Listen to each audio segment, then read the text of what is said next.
down here, and this actually gets lighter. This cable gets closer to that lever, so that there's actually a drop off in weight. I also have this for stability.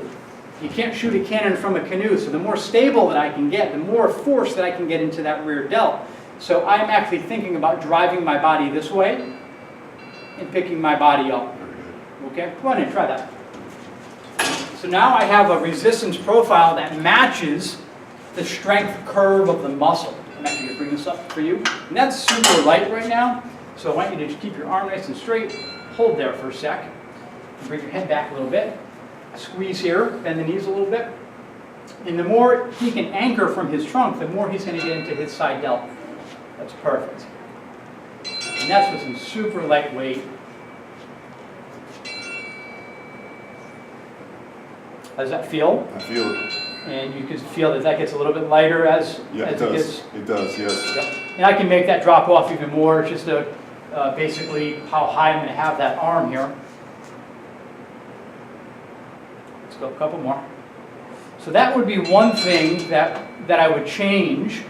And if you didn't have access to a cable machine, you could easily, get a decent profile by lying on the side here, a bench where, again, now you're being loaded a little bit differently than when we started. There's tension here at the bottom, and obviously at top you're offloading.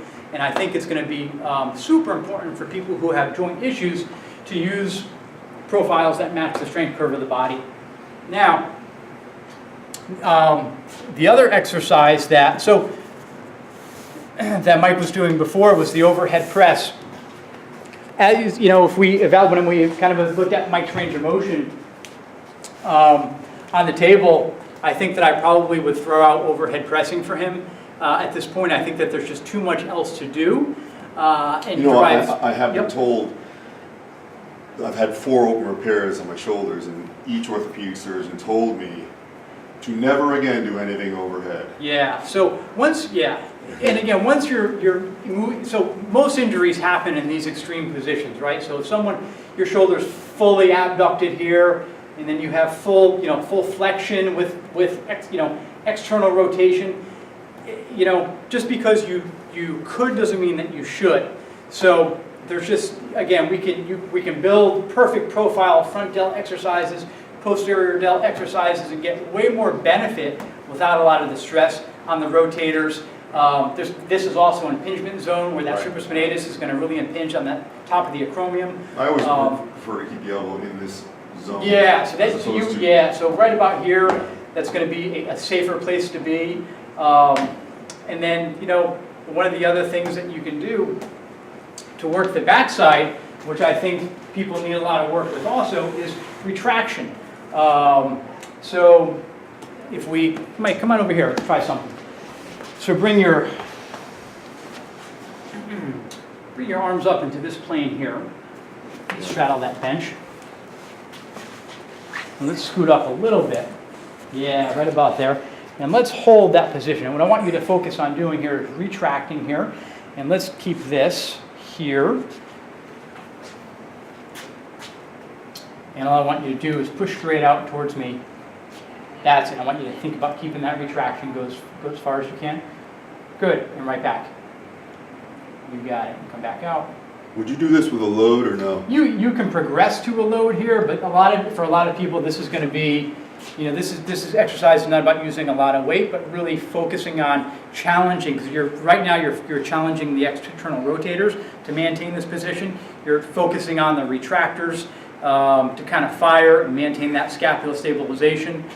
Feel that? Oh yeah. Okay. I can feel that.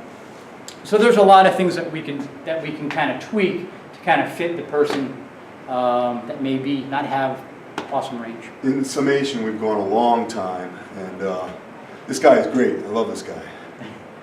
He's helped me a lot today. I've learned, look, I know what I know. It's not a lot, but I know it well. And there's so much information out there that you've just got to somehow become privy to, because you'll become better. And even though I'm 54, I still like to think I got a lot left in the tank.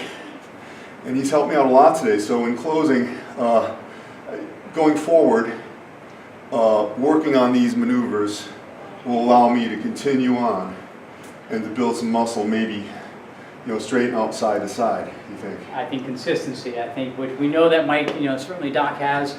He's super consistent. I just think that being aware in general goes a long way. And just because you could doesn't mean that you should. So I think be mindful. Anytime you need to contort your body's position, you probably need to reanalyze and maybe come up with a different strategy to work the target muscle. I want to end with one thing, and you know, that's a big point. It's a lot like if you're curling, you'll see people curling like this. Why would you do that when you don't walk around like that? Wouldn't you want to curl like this because that's good posture? Sure. You do things in the correct way, the way your body should work, and that's Absolutely. basically what you're saying. Absolutely. You know, there is no magical exercise, and I think a lot of us get caught up in that, you know, one must deadlift or one must squat. The reality is you don't have to, and there are alternatives, and a lot of times they're safer alternatives. So there's always a risk-reward ratio, and you need to weigh that. Every person needs to weigh that for wherever they're at in terms of some of the things that they may be, you know, have going on with their body. You need a trainer who's really good. Thank you. Mark Plano, is this Orange or Milford? This is Orange. Yeah, Orange, Connecticut. He's right on the web. You could click his name on the, I'm going to put these videos up today, and we'll be back. We'll do more. I mean, this is fantastic, and thanks, buddy. Thank you. All right. Thanks. Yes.